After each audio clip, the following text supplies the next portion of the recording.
Hello，大家好，欢迎回到极境之美，我是 Melvin。那今天的一开始呢，我想要问大家一个问题：在这个充满喧嚣的世界里，你的内心是平静的吗？我最近就常感受到，我们每天都被一些未读邮件、一些手机 App 上面的一些小红点、一些生活的各种各样的压力，甚至是社交媒体的这种无尽的刷屏所追赶，内心的那片平静的天地似乎早已被这些喧嚣给取而代之。然而在几千年的历史长河中，印度哲学始终为人类提供了一条回归内心的路径。从非暴力的概念到冥想的哲学，这些古老的智慧不仅塑造了无数人的精神世界，也在今天的心理学和神经科学当中找到了许多新的共鸣。那今天呢，我就想要和大家深入探讨一个我们每个人都息息相关的问题，那就是我们应该如何找到内在的平和。我们不仅会解读这些哲学的思想，还会探索他们是如何在现代社会当中帮我们找到内在的平和的。无论你是想要了解如何减少焦虑、增强内心力量，还是对一些灵性的哲学来感到好奇，那这一集呢，都可以带你走上一段意义深远的旅程，也给你更多不同角度的不同方面的思考。那就让我们一起开始这一场探索，寻找属于我们每个人的内在平和吧。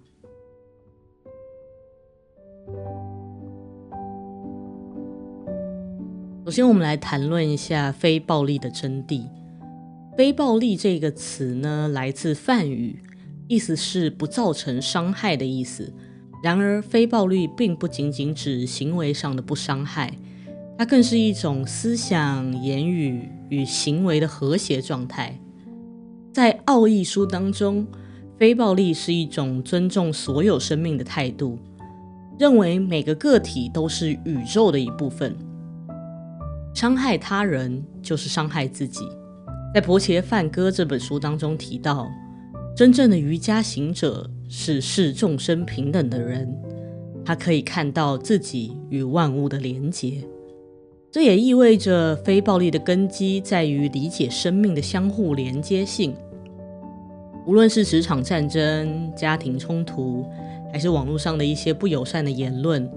这种哲学都提醒我们，控制冲动、选择理解是非暴力的第一步。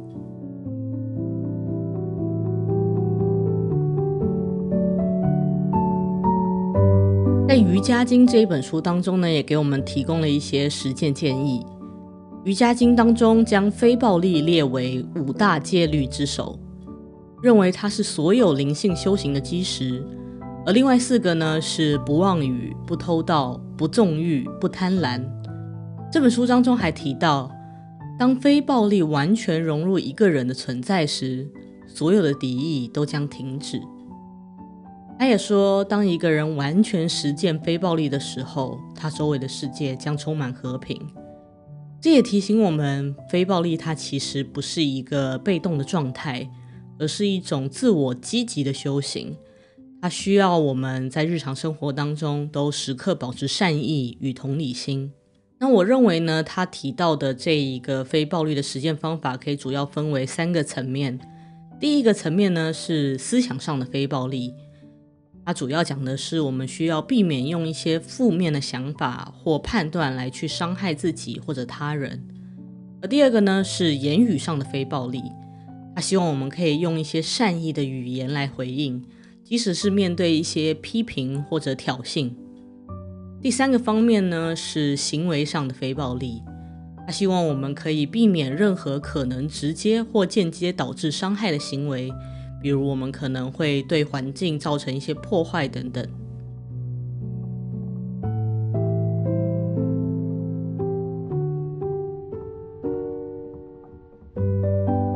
接下来我们来看看甘地的非暴力实践。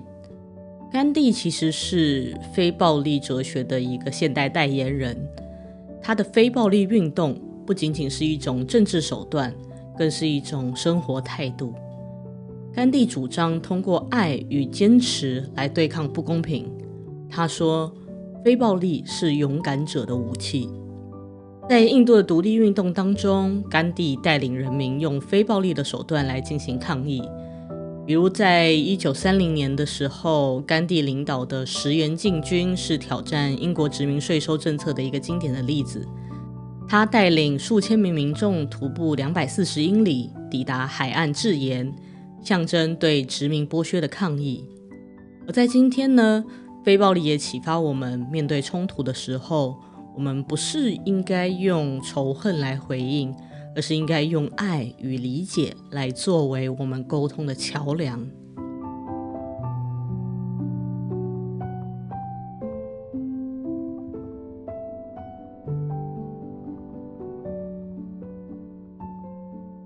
接下来我们来看一下冥想与内在的探索。冥想呢，在印度哲学当中是一种自我探索的工具，目的是让个体可以找到内心的平静，并与宇宙的本质连结。冥想与非暴力之间的连续就在于，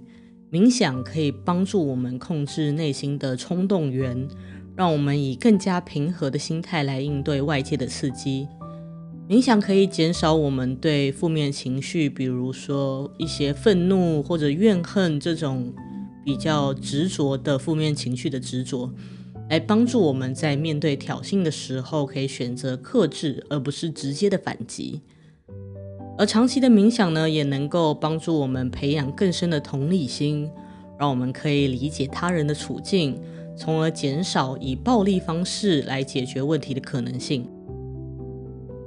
印度哲学中的非暴力与冥想的结合，不仅是在行为层面上实现不伤害，更是在思想层面上培养对世界的温柔与包容。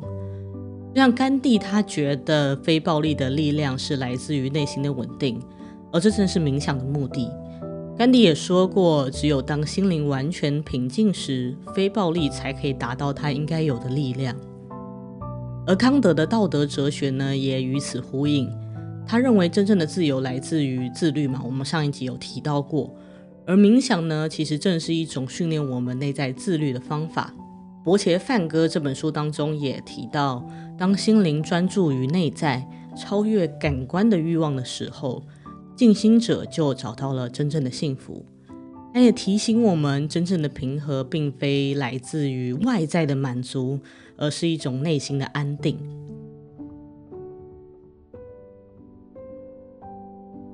那我们应该要如何开始冥想呢？印度哲学最著名的冥想方法之一叫做观呼吸法。那具体的步骤呢，就是你先找到一个安静的地方，然后让自己坐姿是放松的，然后慢慢闭上你的眼睛。接下来呢，你就将你的注意力放在你的呼吸上，感受空气进入和流出鼻腔的感觉。我们也可以称这个步骤叫做数息，就是你在空气进入和流出鼻腔的这一个循环的时候，你数1。那接下来你就顺着继续数第2次呼吸、第3次呼吸，你数到10的时候，再反过来从1开始再数到10。这可以帮助我们呢，时刻把注意力放在你的呼吸上。而当你出现了一些妄念，或你忘记你数到哪里的时候，我们就重新再从1开始。或者是有的时候你就不小心就数到11、12、13去了，那我们发现的时候，我们也时刻再把关注力回到我们的呼吸上面，再重新从1开始数。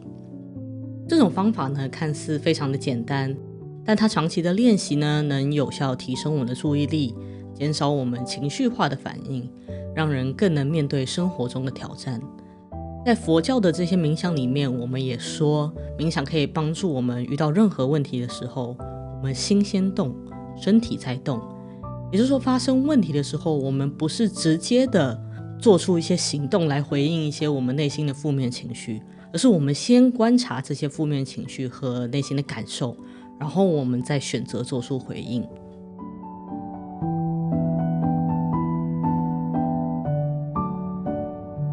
另外一个呢，就是关于动态冥想。那印度的哲学当中的动态冥想呢，也适合一些不喜欢静坐的现代人。这种方法呢，结合了呼吸、身体动作和声音表达，可以帮助我们释放内在的压力。比如说我们可以以快速而有节奏的方式来呼吸，它可以帮助我们释放压抑的情绪，或者是做一些瑜伽、跳舞或者轻微的运动，来促进我们身体与心灵的连结。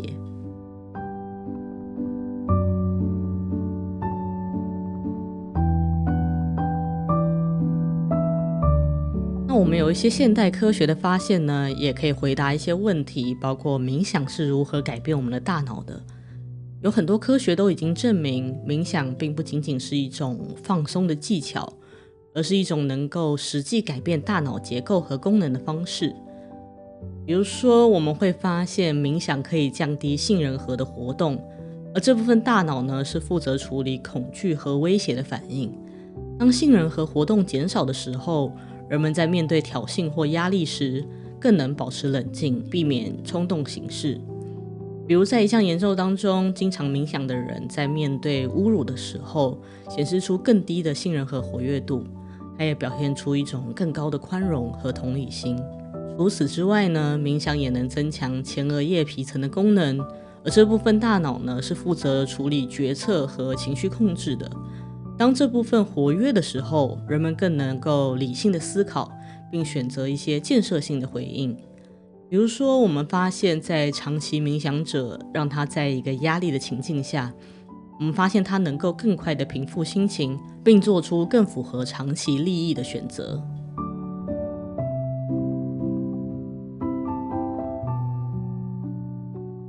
而心理学家乔恩·卡巴特金恩呢，也将冥想技术引入到现代的一些心理治疗方法当中。他发展出一种叫做正念减压疗法，它可以帮助人们处理焦虑、抑郁和慢性压力。而在一项针对癌症患者的研究当中，我们也发现接受正念冥想训练的患者报告出来的情绪压力是显著降低的，而生活的满意度也是显著提高的。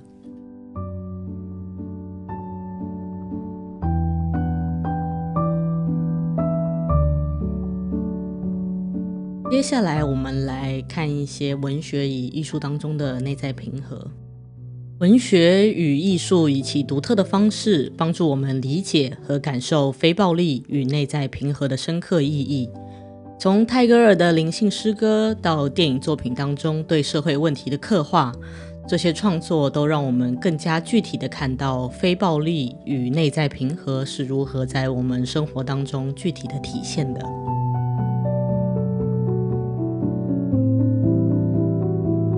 泰戈尔的《吉檀且利》是一部深具灵性意味的诗集，它探讨了人类是如何在混乱的世界当中寻找内心的平静的。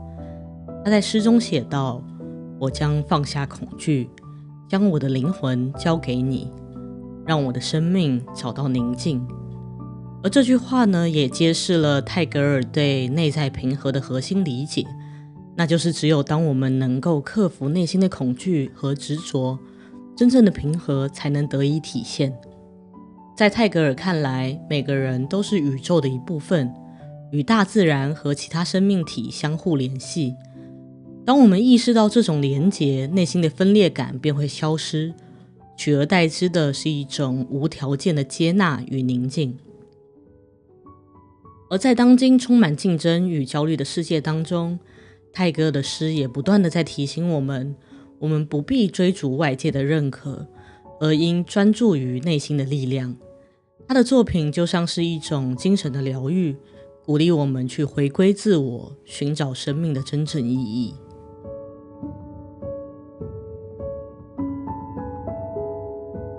印度电影《摔跤吧，爸爸》是对非暴力精神的一种现代诠释。片中的父亲马哈维亚并未用暴力来对抗社会的不公，而是选择用教育和行动来改变他们女儿们的命运。他的方式体现了非暴力哲学中的两个核心元素，那就是坚持与爱。马哈维亚的目标呢，是打破传统的观念，证明女性也可以在摔跤这样的所谓男性主导的领域当中出类拔萃。他没有直接通过一些对抗性的手段，而是选择耐心地训练他的女儿，让他们用实力来证明性别并不构成限制。马哈维亚在电影当中呢，也多次的面临挫折，但他始终都保持冷静，用坚韧的爱来克服外界的阻力。他的行动也表明，内在的平和并非逃避冲突，而是以智慧与耐心来找到那个连接点，也就可以找到解决问题的方法。这部电影也启发我们思考，当面对一些不公平的情境的时候，我们是否能像马哈维亚一样，选择坚持而非暴力？在追求目标的过程当中，是否能以爱与智慧来平和内心的压力？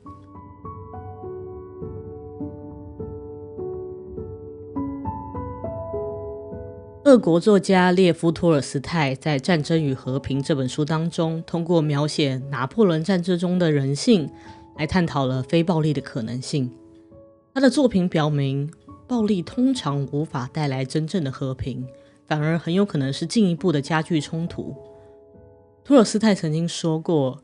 只有爱能战胜仇恨，只有非暴力才能真正的终结暴力。而这部小说也提醒我们，非暴力不仅仅是一种哲学信仰，也是一种实际的生活策略，用于处理人际关系和一些社会冲突。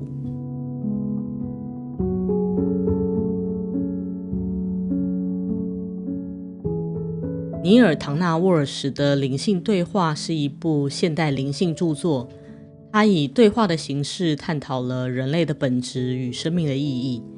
书中强调，非暴力和内在平和并非遥不可及的目标，而是每个人都可以实现的日常实践。书中呢，鼓励读者可以进行内心的深度对话，找到那些限制我们自由与平和的思想模式，并以更具有包容性的方式来重新定义自己。书中的许多观点呢，比如说这种万物皆一这种理念呢，与印度哲学的核心思想也是高度一致的，强调我们应该要通过内心的和谐来实现外在的平和。也就是说，其实很多时候我们应该要首先向内求，而不是我们一直在向外求。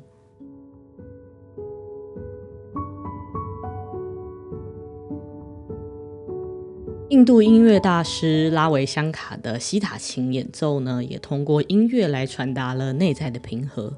他的音乐常被用于冥想，帮助聆听者来进入更深层的放松状态。西塔琴这个乐器呢，在灵性修行当中呢，被广泛的应用，因为它的频率与人体的自然振动有深层的共鸣。比如说，西塔琴的演奏呢，经常会基于拉加，这是印度音乐的一种旋律框架。每一个拉加呢，都与一天中的特定时间或者情感状态相对应。比如说早晨拉加，它就常用来唤醒内心的平静；夜晚拉加呢，则以柔和的音调来帮助我们放松身心，进入深层的冥想。那如果从科学一点的角度来看的话，因为西塔琴的音调与人体的阿尔法波大概是8到12赫兹，这中间的频率是相匹配的。而阿尔法波呢，是人在放松与专注的状态下大脑的自然频率。那也有很多研究表明呢，像这种西塔琴的共振呢，可以调节我们的自主神经系统，让我们减少焦虑、降低心率和血压。而西塔琴的这种低频共鸣呢，也被认为可以启动人体的下3个脉轮，那就是我们的海底轮、腹轮和太阳神经丛轮。这些脉轮呢，都与稳定、创造力和内在的力量相关。而在快节奏的现代生活当中，香卡的音乐也提醒我们，静下心来聆听是达到内在平和的重要途径。我们后来也会发现，有很多心理治疗师他会使用西塔琴音乐来作为辅助工具，用于帮助患者来缓解焦虑，或者是去用于治疗一些创伤后压力症候群的患者，就是我们所谓的 PTSD。那研究呢也显示，西塔琴的音乐呢可以刺激多巴胺和血清素的分泌，可以帮助患者来提升情绪。西塔琴呢也不仅限于印度古典音乐，还被用于现代流行乐和实验音乐当中。比如说 The Beatles 披头士的 George Harrison 乔治哈里森，他就经常使用西塔琴来创作灵性氛围的音乐，并将其引入西方主流音乐。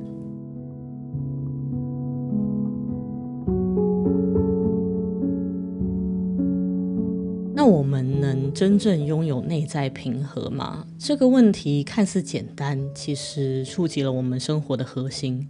那在今天这集的结尾呢，我想回到开篇的问题，那就是我们能不能真正拥有内在平和？我们会发现印度哲学告诉我们，内在平和并非外界所赋予的，而是通过非暴力与自我探索来找到的。但在现实当中，我们会发现非暴力还是有许多的挑战。当我们面对不公、压迫甚至是暴力的时候，我们能不能时刻保持非暴力的心态？而甘地的实践可以告诉我们，非暴力是最强大的武器，但它需要非常大的勇气和坚持。而且我们现在看到历史上的许多例子，非暴力其实都不是立即见效的。有时候呢，我们可能还是需要寻求一些其他的方式来捍卫和平。而且我们也会发现，内在的探索是非常困难的一个过程。冥想与自我探索是一条很长的路，它需要我们持续的练习与自律。而在现代生活的忙碌与分心当中，这条路非常的不容易，但我相信它的回报是值得的。心理学和神经科学也告诉我们，通过冥想和内在探索，我们可以培养更多的同理心与耐心，从而减少焦虑与压力。而印度哲学告诉我们，内在的平和并非来自外界，这些古老的智慧在当下我觉得还是适用的，所以我们可以汲取他们对我们非常有用，我们即刻可以使用的部分。那我总结一下，我觉得是2个方面。第一个是非暴力是爱的力量，我认为它可以帮助我们用爱来取代仇恨，来化解冲突，这对我们可以继续的持续的 function， 就是我们可以处理我们生活当中的所有的琐事，不被一些负面的情绪所干扰，并且呢去创造更好的未来，来减少我们未来遇到一些负面情绪的可能性，是很有用的。而第二个呢是冥想，其实是与自己对话的方式。那我觉得持续与自己对话，帮助我们可以保持在平和的状态，它也可以帮助我们在喧嚣当中找到平静，并且可以帮助我们去重新审视自己的价值与方向。那我们真的可以拥有内在平和吗？我今天给出的答案是可以，但是我们需要重新定义一下平和的意义。内在平和不是一种固定的状态，它不是所谓永久的宁静，或者永远不受打扰，或者我们永远一个人待在自己的房间里，而是在我们面对外界的挑战时，我们能够回到内心的中心。正如奥义书所说，内在的平和来自于我们对生命连结的深刻理解，来自于接受无常与不完美。另外一个是呢，每当我们去面对压力或冲突的时候，我们可以选择非暴力的行为，而不是直接冲动的就去选择一些反击的行为。我们可以选择通过冥想或者与自己对话的方式，那我们就是在迈向平和的道路上。内在平和更像是一种动态的过程，而不是所谓静止的结果。它是我们每一天的选择中不断的练习成果。当我们选择以非暴力的方式来面对冲突，当我们花时间来进行内在的探索，当我们接受生命的不完美并重新定义平和的意义，那它就很有可能可以被我们所实现。正如泰戈尔所说，当灵魂找到宁静，世界便随之安静，我们就已经在实现内在平和的路上。那我希望今天的分享能让你对内在平和有更多的理解和启发。如果你喜欢这一集，请帮我一个忙，点赞、分享和订阅我的频道。那如果你有更多想要听的内容，或者有什么疑问的话，我也想要听到你们的声音，请在下方留言让我知道。那我是 Melvin， 我们就下期再见咯，谢谢大家，拜拜。